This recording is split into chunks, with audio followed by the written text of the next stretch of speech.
قدیم زمانے کی بات ہے، ایک گاؤں میں ایک غریب مگر نیک لڑکی فاطمہ رہتی تھی۔ اس کے والد مزدوری کرتے تھے اور بڑی محنت سے اپنی بیٹی کی پرورش کر رہے تھے۔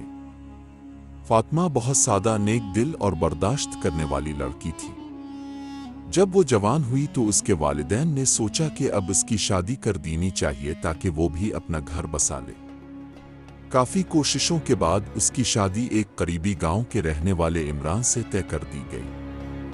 شادی کے دن فاطمہ نے دل میں ہزاروں خواب سجائے، یہ سوچ کر کہ اب وہ اپنے نئے گھر میں خوشیاں پائے گی، ایک محبت کرنے والا شوہر ہوگا اور نئی زندگی کا آغاز کرے گی۔ لیکن اسے کیا معلوم تھا کہ اس کا یہ خواب ایک ڈراؤنے خواب میں بدل جائے گا۔ سسرال پہنچتے ہی فاطمہ کو احساس ہونے لگا کہ یہاں کی فضا کچھ الگ ہے۔ گھر کا ماحول تو خوشگوار لگتا تھا، لیکن جلد ہی پردہ ہٹنے لگا۔ ساس کا چہرہ تو مسکراتا تھا، مگر اس کی آنکھوں میں ایک طرح کی سختی چھپی ہوئی تھی۔ پہلے دن تو سب نے خوش آمدید کہا، لیکن دوسرے دن سے کام کا سلسلہ شروع ہو گیا۔ فاطمہ کو صبح سویرے اٹھنا پڑتا، ناشتہ تیار کرنا، برتن دھونا اور گھر کی صفائی۔ وہ خوشی خوشی یہ سب کرتی، سوچتی کہ یہ تو گھر کا حصہ ہے۔ مگر ساس کی آواز میں ایک کڑواہٹ تھی۔ ارے یہ روٹی تو جل گئی ہے، کیا تمہارے گھر میں کچھ نہیں سکھایا؟ ساس نے پہلی بار تانا دیا۔ فاطمہ نے مسکرا کر کہا، ماں جان معاف کیجیے گا، آئندہ خیال رکھوں گی۔ لیکن یہ تانے روز کا معمول بن گئے۔ نندیں بھی پیچھے نہ رہیں۔ وہ دو تھیں، بڑی نند رابعہ اور چھوٹی سمیرہ۔ رابعہ تو شادی شدہ تھی مگر اکثر سسرال سے آتی رہتی، اور سمیرہ ابھی گھر پر تھی۔ وہ دونوں فاطمہ کو دیکھ کر مسکراتی مگر پیچھے سے بات چیت کرتی۔ دیکھو بھابھی، یہ تو ہمارے بھائی کو پھانس لینا چاہتی ہے، گھر کی مالکن بننے کے خواب دیکھ رہی ہے، سمیرہ نے ایک دن رابعہ سے کہا۔ فاطمہ یہ باتیں سنتی اور دل میں سوچتی، میں تو سب کی خدمت کرنے آئی ہوں، انہیں کیوں ایسا لگتا ہے؟ عمران جو شادی سے پہلے تو بڑا پیار کرنے والا لگتا تھا، اب اپنی ماں اور بہنوں کی باتوں میں آ گیا۔ شام کو جب وہ کام سے واپس آتا، فاطمہ چائے لے کر جاتی تو وہ کہتا، اماں کہتی ہیں تم کام ٹھیک سے نہیں کرتی، کیا بات ہے؟ فاطمہ چپ رہتی، سوچتی کہ وقت کے ساتھ سب ٹھیک ہو جائے گا۔ وقت گزرتا گیا مگر حالات بہتر ہونے کی بجائے خراب ہوتے گئے۔ فاطمہ کا دن صبح اذان سے شروع ہوتا۔ وہ سب سے پہلے اٹھتی، وضو کرتی، نماز پڑھتی اور پھر باورچی خانے میں لگ جاتی۔ ناشتہ تیار کرتی، عمران کو کام پر بھیجتی، پھر گھر کی صفائی۔ دوپہر کو کھیتوں میں ہاتھ بٹاتی، جہاں ساس کے ساتھ مل کر فصل کی دیکھ بھال کرتی۔ شام کو واپس آ کر رات کا کھانا بناتی۔ تھک کر چور ہو جاتی مگر بدلے میں صرف شکایتیں۔ ایک دن کھانے میں نمک تھوڑا زیادہ ہو گیا تو ساس نے برتن اس کے سامنے پٹک دیا۔ یہ کیا بنا دیا ہے؟ زہر کھلانا چاہتی ہو کیا؟ فاطمہ کی آنکھوں میں آنسو آ گئے مگر وہ بولی، اماں معاف کر دیں، آئندہ ایسا نہیں ہوگا۔ نندیں ہنست اور کہتی، بھابھی تم تو ہمارے بھائی کے نصیب کو کھا رہی ہو۔ پہلے گھر میں برکت تھی، اب تمہارے آنے سے سب برباد ہو رہا ہے۔ عمران کا رویہ بھی بدل گیا۔ وہ اب فاطمہ سے بات کم کرتا اور جب کرتا تو صرف تنقید۔ تم نے گھر کو سنبھالا نہیں، میری ماں کو پریشان کر رہی ہو۔ ایک رات وہ دیر سے گھر آیا اور فاطمہ نے کھانا گرم کیا تو وہ غصے میں آ گیا۔ یہ ٹھنڈا ہے، تم کچھ بھی ٹھیک سے نہیں کر سکتی۔ اور پہلی بار اس نے فاطمہ پر ہاتھ اٹھایا۔ فاطمہ کا دل ٹوٹ گیا۔ وہ رات بھر روتی رہی، سوچتی کہ یہ کیا ہو گیا، مگر صبح اٹھ کر پھر کام پر لگ گئی۔ وہ اپنے آپ کو سمجھاتی، شاید عمران تھکا ہوا ہے، وقت دے دو سب ٹھیک ہو جائے گا۔ ایک دن فاطمہ کے والدین اسے دیکھنے آئے۔ والد نے دیکھا کہ بیٹی کا چہرہ ماند پڑ گیا ہے، آنکھوں کے گرد حلقے ہیں۔ بیٹی کیا حال ہے؟ سب ٹھیک تو ہے نا؟ فاطمہ نے مسکرا کر کہا، جی ابا سب ٹھیک ہے۔ مگر ماں نے اس کی آنکھوں میں دیکھا اور سمجھ گئی۔ घर के अंदर जब अकेले हुए तो माँ ने पूछा, बेटी सच बता, ये लोग तुम्हारे साथ कैसा सलूक करते हैं? फातिमा रो पड़ी और सब कुछ बता दिया। वालिद गुस्से में आ गए। ये जुल्म है, हम तुम्हें वापस ले जाएंगे। हम गरीब हैं मगर तुम्हें यूं मरते नहीं देख सकते। फातिमा ने हाथ जोड़े, नहीं अब्बा, लोग आपको ताने देंगे। अब पहले ही कर्ज में डूबे हैं, मुझे यहीं रहने दें, अल्लाह ठीक कर देगा। वालिदैन रोते हुए वापस गए। इस दिन फातिमा ने दिल में अज़्म किया कि वो सब्र करेगी, अल्लाह पर भरोसा रखेगी। मगर जुल्म कम ना हुआ। अब तो खाने पीने में भी पाबंदी लग गई। कई बार ऐसा हुआ कि घर वाले खा लेते और फातिमा को बच्ची खुशी रोटी मिलती। पानी की बोतल भरती तो सास कहती, इतना पानी क्यों पीती हो, घर का पानी ज़ाय कर रही हो। इमरान अब शराब पीने लगा था। महल्ले के दोस्तों के साथ रात देर तक बाहर रहता, घर आकर फातिमा पर गुस्सा निकालता। एक रात नशे में आया और चीखा, तुमने मेरी जिंदगी तबाह कर दी, काश तुमसे शादी ना की होती, और इसे मारा। फातिमा ने दर्द सहा, वुजू किया और नमाज में अल्लाह से दुआ की, या रब तो ही मेरा मददगार है, सब्र का फल दे। महीने बीत गए।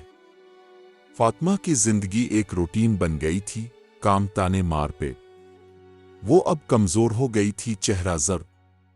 महल्ले की औरतें देखती और अफसोस करती। एक औरत, खाला ज़ैनब, जो पड़ोस में रहती थी, अक्सर फातिमा से बात करती। बेटी, ये क्या हो रहा है? तुम तो दिन रात काम करती हो, फिर भी ये सलूक। फातिमा मुस्कुराती, खाला, अल्लाह देख रहा है। खाला ज़ैनब ने एक दिन फातिमा को मशवरा दिया, बेटी सब्र करना अच्छा है मगर हद से ज्यादा नहीं, अपने हुकूक की बात करो। मगर फातिमा खामोश रही। फिर एक बड़ा सदमा आया। फातिमा को खबर मिली कि इसकी मां बीमार है। वो जाना चाहती थी मगर सास ने मना कर दिया। यह काम कौन करेगा? चंद दिन बाद खबर आई कि मां इंतकाल कर गई। फातिमा जमीन पर गिर पड़ी, जोर जोर से रोई, अम्मा मुझे मुआफ कर देना, मैं ना आ सकी। सास ने कहा, रो मत, मरना तो है, अब बर्तन धो, लोग आएंगे।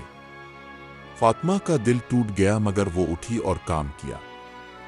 इस रात वो तहज्जुद में खड़ी हुई और अल्लाह से कहा, या रब, अब मेरे सब्र का इम्तिहान ले ले। महल्ले की औरतें अब बर्दाश्त ना कर सकें। खाला ज़ैनब ने सबको जमा किया। ये जुल्म बंद होना चाहिए। फातिमा जैसी नेक लड़की पर यह सलूक। वो सब ससुराल के दरवाजे पर आए। तुम लोग क्या कर रहे हो? फातिमा को मार रहे हो, भूखा रख रहे हो। सास गुस्से में आई मगर लोगों की बातें सुनकर खामोश हो गई। इमरान ने दिफा किया, ये घर का मामला है। मगर बात फैल गई। लोगों ने इमरान को बुरा भला कहा। अब इमरान का बुरा वक्त शुरू हुआ।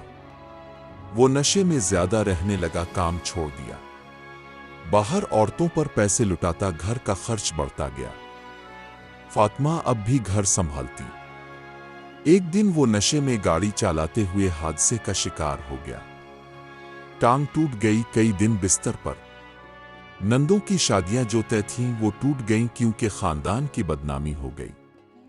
सास को तनाव से फालिज का दौरा पड़ा, वो बिस्तर से लग गई। अब घर की जिम्मेदारी फातिमा पर आ गई। फातिमा ने सबकी खिदमत की। सास को दवाई देती, इमरान का ख्याल रखती, नंदों को तसल्ली देती। सास की आंखों में आंसू आ गए। बेटी, हमने तुम्हारे साथ बुरा किया, मुआफ कर दो। फातिमा बोली, उम्मी, अल्लाह मुआफ करने वाला है, मैंने तो खिदमत की है।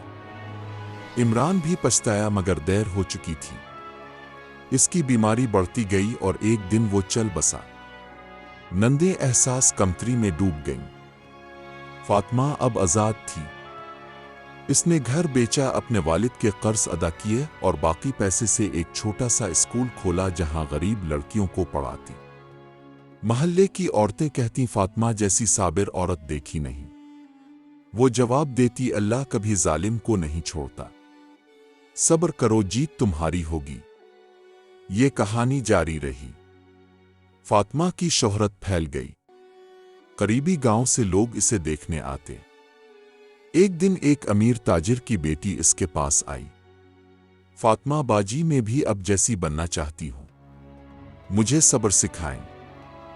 फातिमा मुस्कुराई और कहा, सब्र अल्लाह की तरफ से आता है। नमाज पढ़ो, अच्छे काम करो।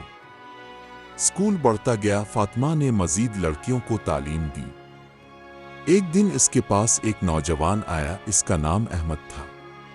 वो मोहल्ले का उस्ताद था। फातिमा, मैं आपकी कहानी सुनकर आया हूं। क्या आप मुझसे शादी करेंगी? मैं आपकी कदर करूंगा। फातिमा सोच में पड़ गई। वो अब तन्हा थी मगर अल्लाह पर भरोसा था। अहमद नेक था, नमाज पढ़ता, लोगों की मदद करता। फातिमा ने हाँ कर दी। उनकी शादी हुई। अहमद ने फातिमा की कदर की, इसे खुश रखा। वो दोनों मिलकर स्कूल चलाते। फातिमा के बच्चे हुए, वो उन्हें नेकी सिखाती। सालों बाद जब फातिमा बूढ़ी हुई, लोग इसे याद करते। ये है सब्र की मिसाल। और फातिमा कहती, सब अल्लाह की मेहरबानी है। मगर ये कहानी यहीं खत्म नहीं होती। फातिमा की नंद समीरा एक दिन वापस आई। वो अब शादीशुदा थी मगर शौहर से लड़ाई हो गई थी। भाभी, मुझे मुआफ कर दो, मैंने आपके साथ बुरा किया। फातिमा ने गिले लगा लिया। बेटी, अल्लाह मुआफ करे, अब आओ मिलकर रहे। समीरा ने फातिमा के स्कूल में मदद करना शुरू की। राबिया भी आई। इसकी जिंदगी में मसाइल थे। फातिमा ने सबकी मदद की। गांव अब बदल गया था। लोग जुल्म के खिलाफ आवाज उठाते। फातिमा की कहानी सबको सबक देती। एक दिन गांव के मौलवी साहब ने कहा, फातिमा, तुम अल्लाह की वली हो। तुम्हारा सब्र आसमानों तक पहुंचा। फातिमा मुस्कुराई, मैं तो बंदी हूं, अल्लाह का शुक्र है। साल गुजरते गए। फातिमा के बच्चे बड़े हुए। एक बेटा डॉक्टर बना, बेटी टीचर। वो सब फातिमा की तरह नेक थे। जब फातिमा का वक्त आया, पूरा गांव जमा हुआ। वो आखिरी सांस में बोली, अल्लाह तेरा शुक्र, और चल बसी। आज भी इस गांव में फातिमा की कहानी सुनाई जाती है। लड़कियां सुनकर सोचती, हम भी सब्र करेंगी। यह है सब्र की जीत की कहानी जो हमेशा जिंदा रहेगी।